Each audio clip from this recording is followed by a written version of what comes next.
Magandang araw! Sama-sama tayong matuto sa Teacher Sal Learning Resource Channel. Revised K-12 Curriculum, Makabansa 3, Quarter 3, Week 4, Pagiging magalang at masipag, pagiging matulungin at malikhain, pagiging masayahin at resilient, pagiging matapang at mapagpatuloy, hospitable. Para sa unang araw, pagiging magalang at masipag. Panoorin ang video ng kantang Igalang ang mga lolo at lola na ginawa ng Watchtower Bible and Tract Society of Pennsylvania. Ano ang tema ng pinanood na video? Magbigay ng mga dahilan kung bakit dapat igalang ang mga lolo at lola. Ano pang mga paraan ng paggalang sa ating mga lolo at lola ang hindi nabanggit sa video? Layunin ng aralin na bibigyang kahulugan ang mga salitang magalang at masipag. Natutukoy ang mga paraan upang maipakita ang pagiging magalang at masipag. Magalang. Ang pagiging magalang ay isang katangian na nagpapakita ng paggalang at pagrespeto sa ibang tao. Masipag. Ang pagiging masipag ay ang katangian ng isang tao na nagsusumikap at nagtatrabaho ng mabuti upang makamit ang kanyang mga layunin. Ang slogan ay isang maikli at madaling tandaang parirala na ginagamit upang ipromote ang isang bagay o ipahayag ang isang ideya o kaisipan. Pagiging magalang. Kahulugan, ang pagiging magalang ay isang katangian na nagpapakita ng paggalang at pagrespeto sa ibang tao. Narito ang ilang mga paraan upang maipakita ng isang Pilipino ang paggalang sa salita, gawa, iniisip at iba pa. Sa salita, paggamit ng mga magalang na pananalita tulad ng po at opo kapag nakikipag-usap sa mga nakatatanda, paggamit ng mangyaring sa halip na please, at pag-iwas sa mga salitang kaaya-aya. Pagsasalita ng totoo, pagpapahalaga sa sariling wika, paggamit ng wikang Filipino sa mga angkop na pagkakataon, at pag-aaral ng iba pang mga wika sa Pilipinas. Pagmamano o paghalik sa kamay, pagtulong sa mga nangangailangan, pagsunod sa mga batas at regulasyon, pag-iingat sa kapaligiran, pagrespeto sa mga ari-arian ng iba. Sa iniisip, pagiging mapagpasalamat, pagiging positibo, pagiging mapagpatawad, pagiging mapagkumbaba. Sa iba pang aspeto, pagrespeto sa kultura at tradisyon, pagsunod sa mga nakaugaliang panlipunan, pagiging maayos sa pananamit at pagkilos. Pagiging masipag. Kahulugan, ang pagiging masipag ay ang katangian ng isang tao na nagsusumikap at nagtatrabaho ng mabuti upang makamit ang kanyang mga layunin. Mga halimbawa, paggawa ng mga takdang aralin ng maayos at sa tamang oras, pagtulong sa mga gawaing bahay, pagsisikap na matuto ng mga bagong bagay, pagpupursige sa pagkamit ng mga pangarap, pagbibigay ng panahon at pagsisikap sa mga gawain. Ang pagiging magalang at masipag ay dalawa sa mga kinikilalang katangian ng mga Pilipino. Ito ang mga ugaling nakaugat sa ating kultura at nagsisilbing pundasyon ng ating pagkakakilanlan bilang isang bansa. Ang pagiging magalang at masipag ay may malaking papel sa pag-unlad ng isang tao at ng isang bansa. Ang mga taong mayroong mga katangiang ito ay mas madaling makisama. Ang mga taong magalang at masipag ay mas madaling makisama sa iba dahil sa kanilang pagiging mabait at mapagpakumbaba. Ang mga masisipag na tao ay mas malamang na makamit ang kanilang mga layunin dahil sa kanilang dedikasyon at pagsisikap. Mas may kontribusyon sa lipunan. Ang mga magagalang at masisipag na tao ay nagbibigay ng positibong kontribusyon sa kanilang komunidad at sa kanilang bansa. Paano mo ipinapakita ang pagiging magalang sa iyong pamilya, kaibigan at sa ibang tao? Paano mo ipinapakita ang pagiging masipag sa iyong pag-aaral? Gumawa ng isang slogan ng pagiging magalang o masipag. Ang slogan ay isang maikli at madaling tandaang parirala na ginagamit upang ipromote ang isang bagay o ipahayag ang isang ideya o kaisipan. Para sa inyong takdang aralin, magdala bukas ng 1/16 illustration board, watercolor, lapis, ruler. Para sa ikalawang araw, pagiging matulungin at malikhain. Panoorin ang video na Tulungan ng Iba na ginawa ng Watchtower Bible and Tract Society of Pennsylvania. Ano ang tema ng pinanood na video? Ibigay ang paraan na naisip ni Caleb at Sofia upang makatulong.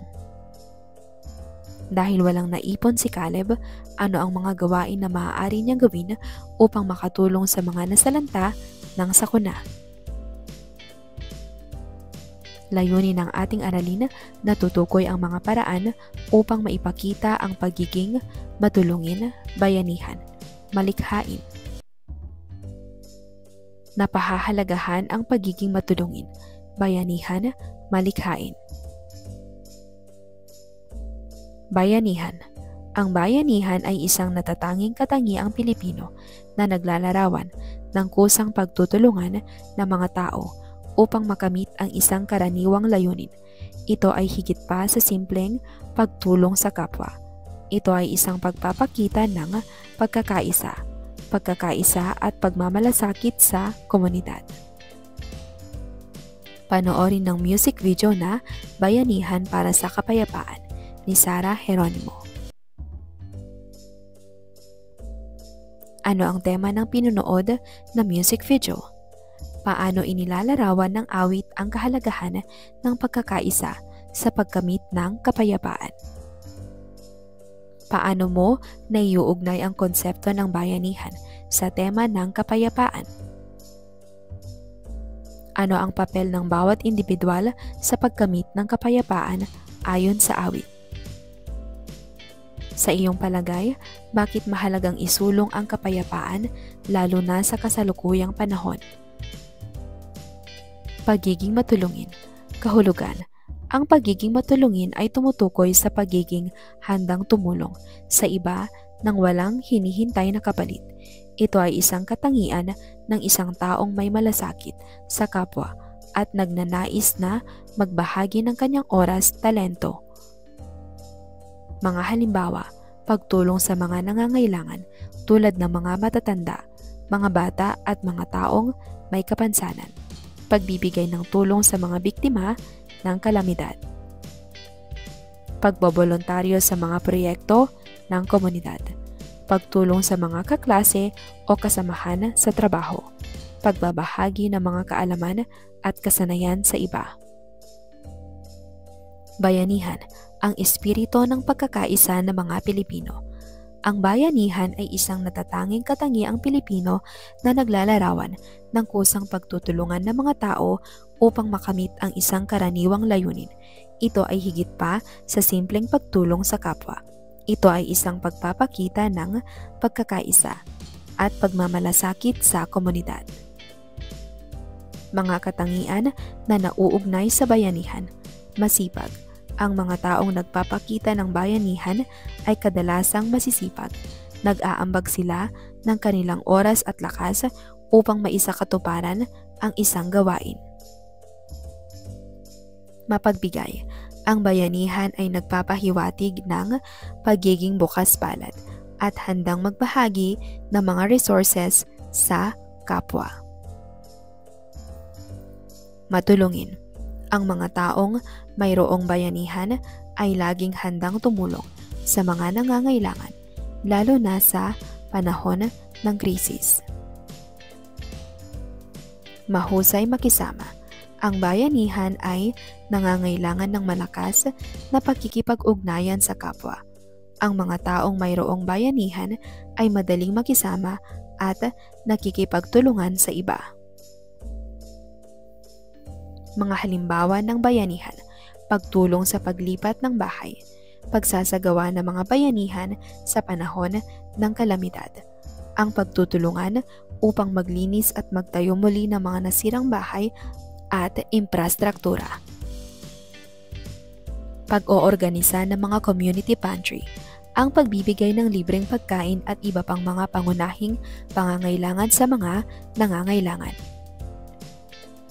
Pagsasama-sama upang magtayo ng isang proyekto sa komunidad, pagpapanatili ng bayanihan sa modernong panahon. Sa kabila ng mga pagbabago sa lipunan, ang bayanihan ay nananatiling isang mahalagang bahagi ng kulturang Pilipino. Narito ang ilang mga paraan upang mapanatili ang espiritu ng bayanihan. Magsimula sa iyong pamilya at komunidad. Makilahok sa mga programa ng iyong barangay. Mag-volunteer sa mga organisasyon. Gamitin ang social media para magkalat ng kabutihan.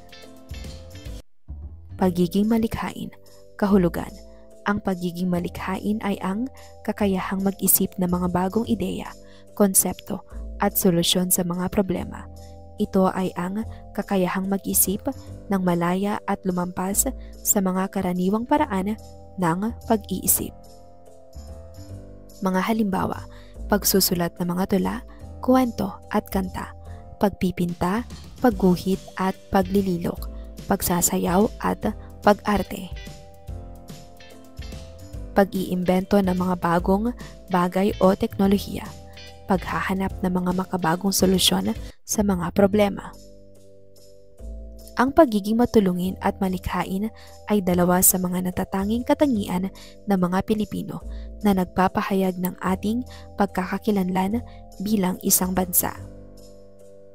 Ang mga katangiang ito ay hindi lamang nagpapaganda sa ating reputasyon sa buong mundo, kundi nagsisilbi ring pundasyon ng ating pag-unlad bilang isang lipunan.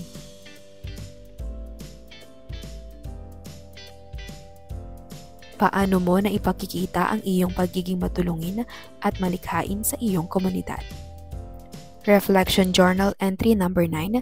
Gagamitin ng rubric para sa Reflection Journal sa unang linggo. Maglahad ng isang karanasan kung saan naramdaman mong ikaw ay nagpakita ng pagiging matulungin at malikhain. Ano ang naging epekto nito sa sitwasyon at sa mga taong kasama mo? Paano ito nagbigay ng kasiyahan o kahulugan sa iyo? Paano mo nakikita ang koneksyon ng pagiging matulungin at malikhain sa kultura ng mga Pilipino?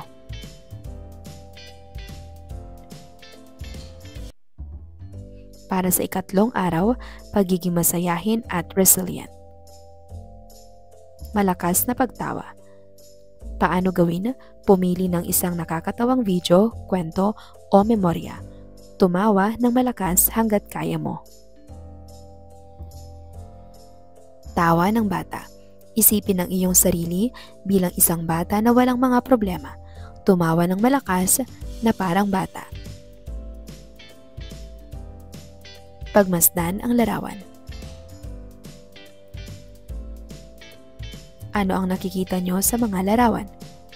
Ano ang nadarama nyo kapag nakakakita kayo ng mga taong masaya? Nakapagbabahagi ng mga karanasan kung saan nagpakita ng pagiging masayahin at resilient. Natutukoy ang mga paraan upang maipakita ang kahalagahan ng pagiging masayahin at resilient. Nakagagawa ng isang liham para sa taong nagpapasaya o sa isang resilient na individual. Resilient. Ang salitang resilient ay tumutukoy sa kakayahan ng isang tao, hayop o sistema na mabilis na makabangon mula sa mga pagsubok, pagkabigo o mga sakuna. Ano ang ipinakikita ng chart? Naniniwala ka ba na masayahin ng mga Pilipino?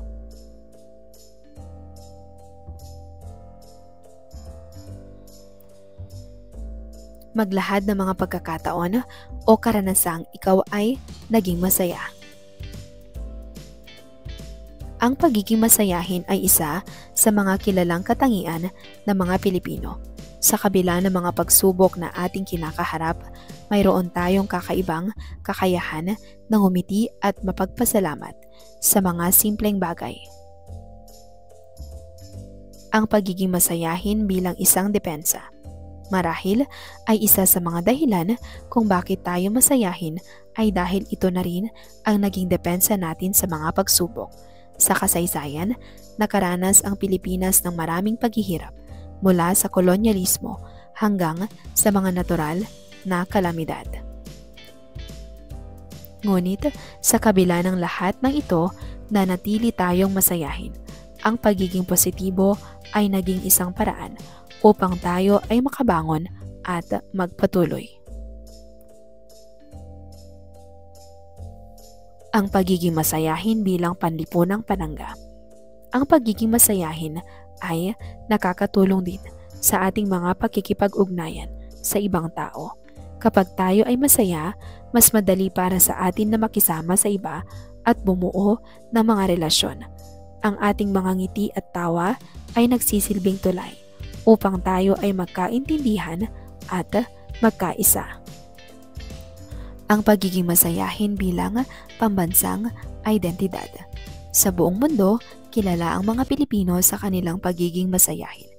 Ito ay isa sa mga bagay na nagpapakilala sa atin bilang isang bansa.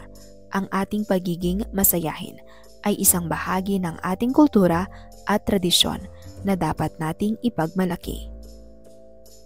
Karagdagan pa, ang mga Pilipino ay kilala rin sa pagkakaroon ng espiritu ng pagiging resilient.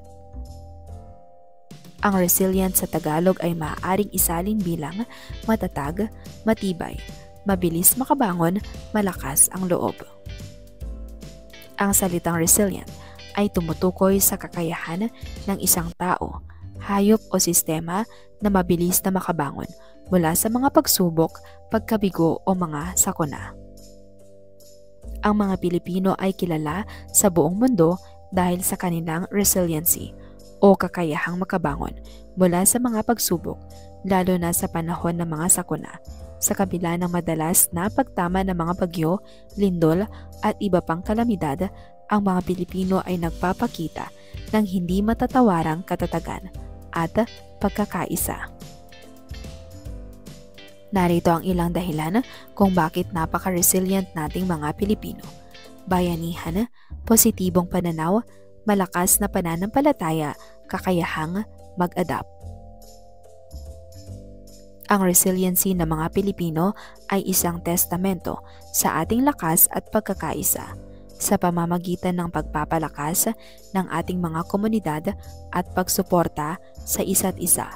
Maaari nating malampasan ang anumang hamon na ating kaharapin. Gumawa ng isang liham para sa taong nagbibigay saya sa iyo o sa isang kakilala mo na napaka-resilient. Ano ang naramdaman mo habang sinusulatan mo ang taong nagpapasaya sa iyo? Sa harap ng isang hamon o suliranin, paano mo naipakita ang iyong pagiging masiyahin? Paano nakatulong ang positibong pananaw na ito sa pagharap mo sa pagsubok? Magkwento ng isang pagkakataon kung saan ikaw o ang isang Pilipino ay nagpakita ng pagiging resilient pagkatapos ng isang kabiguan o kalamidad.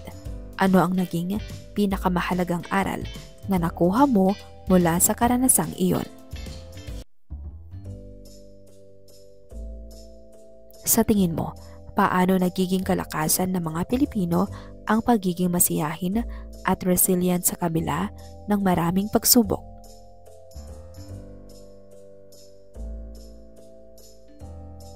Para sa ika-4 na araw, pagiging matapang at mapagpatuloy, hospitable. Sino ang mga bayaning lokal na tinalakay natin sa nagdaang mga aralin? Maituturing ba silang matapang? Nakapagbabahagi ng mga karanasan kung saan nagpakita ng pagiging matapang. Natutukoy ang mga paraan upang maipakita ang kahalagahan ng pagiging matapang. Nakagagawa ng isang liham papuri para sa isang bayaning lokal. Matapang. Ang pagiging matapang ay isang katangian ng isang tao na nagpapakita ng lakas ng loob, katatagan at kakayahang harapin ang mga hamon at panganib. Hospitality. Ang hospitality o pagiging mapagpatuloy ay isang katangiang malalim na nakaugat sa kultura ng mga Pilipino. Ito ay higit pa sa simpleng pagtanggap ng mga bisita sa tahanan. Ito ay isang paraan ng pamumuhay na nagpapahalaga sa pakikisama, pagkakaisa at pagmamalasakit sa kapwa. Mga halimbawa ng hospitality sa kulturang Pilipino. Pag-aalok ng pagkain at inumin.